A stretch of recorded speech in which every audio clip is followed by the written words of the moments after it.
O mensalão foi a institucionalização da corrupção no Poder Legislativo Federal. Como?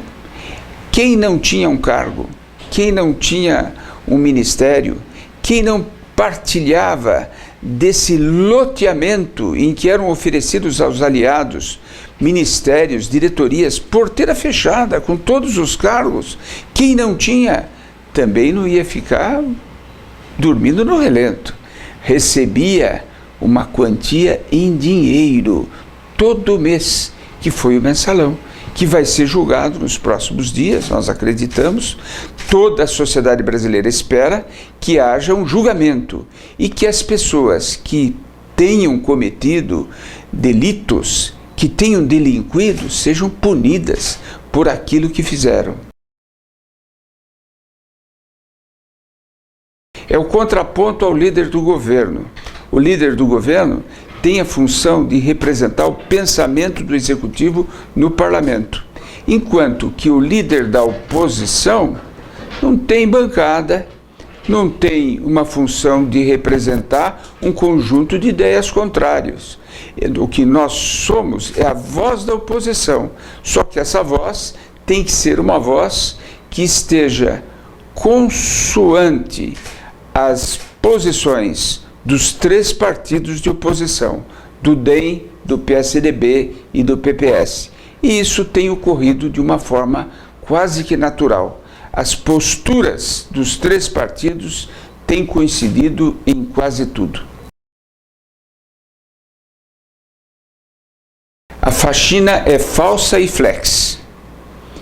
É falsa porque, na realidade, o recado que ela dá para todos os integrantes dos ministérios é: façam o que quiserem, mas sejam discretos.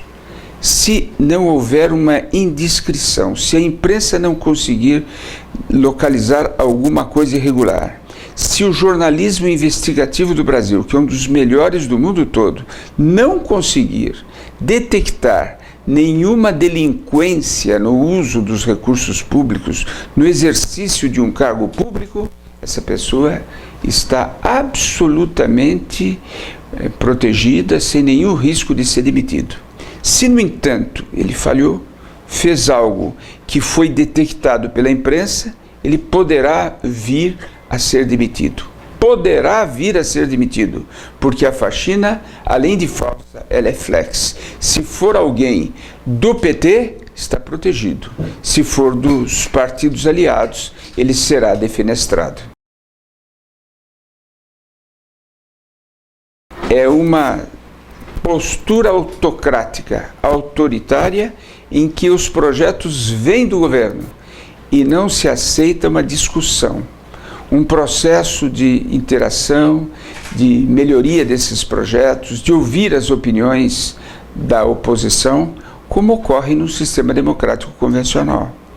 Nas democracias consolidadas, o papel da oposição não é demolir o governo, é minimizar os desacertos, mostrar onde o governo está falhando, mostrar onde os projetos, onde as propostas, onde a ação, onde a estratégia do governo pode melhorar. O que acaba redundando em algo paradoxal. Uma oposição eficiente ajuda a situação a governar melhor. As eleições de São Paulo têm um significado especial para toda a democracia brasileira.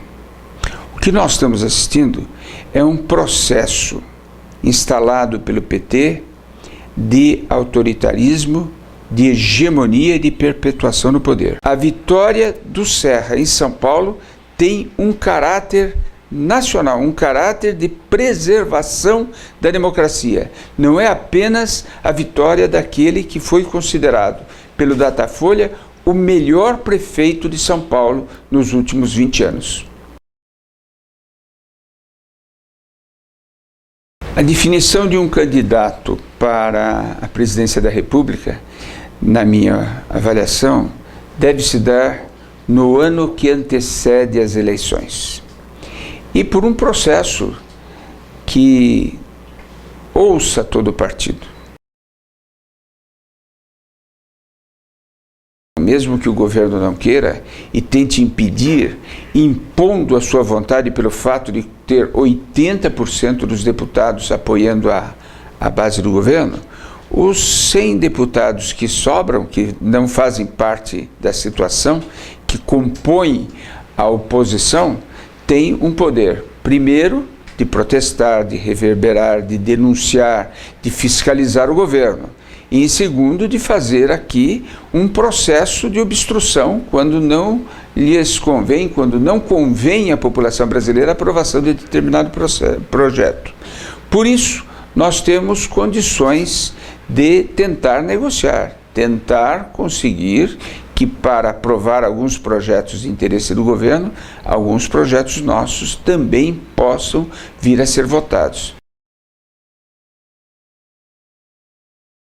O que nós estamos assistindo é um rosário de obras quase paradas, e uma boa parte delas totalmente paradas.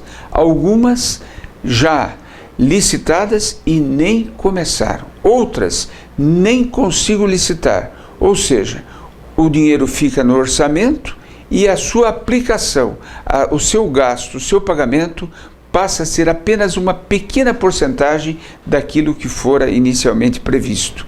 Por quê? Porque são obras que não se consegue administrar. O baixíssimo investimento na infraestrutura, que faz com que o custo de transporte, o custo de deslocamento dos insumos e da mercadoria final seja caríssimo e acabe às vezes neutralizando vantagens comparativas que nós temos na produção em si de determinados produtos, e todo um conjunto de ações de governo que dificultam o empreendedorismo.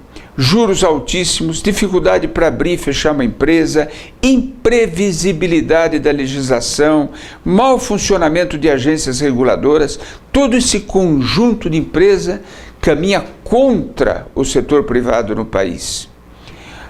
Para resolver o problema, o governo acaba de mandar mais um pacotinho positivo de ajuda a determinados setores. Mas é sempre algo setorial, sempre um band-aid, sempre a tentativa de corrigir alguma coisinha, tentar evitar o pior e ir jogando o problema para frente.